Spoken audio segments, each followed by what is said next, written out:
दुखिया के दाई झोली भरतत द्वारी माँ बिन मांगे वो।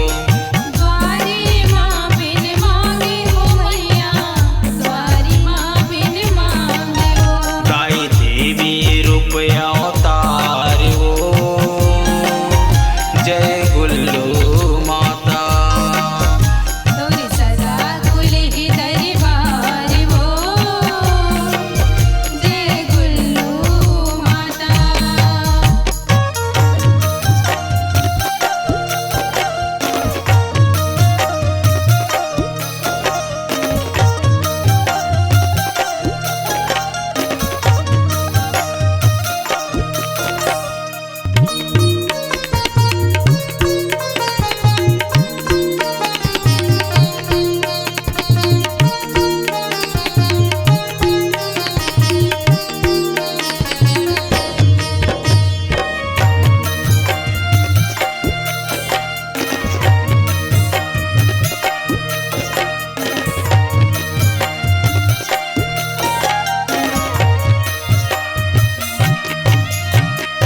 तोरे नाव के जोत जवारा सजते पूजक थारी वो।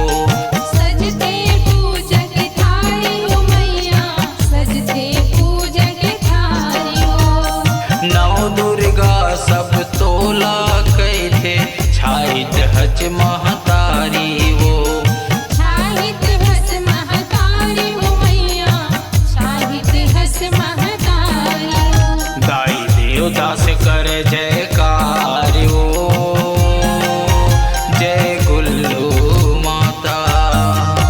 तोर सदा खुले दरबार हो, जय गुल्लू माता। तोर सदा खुले दरबार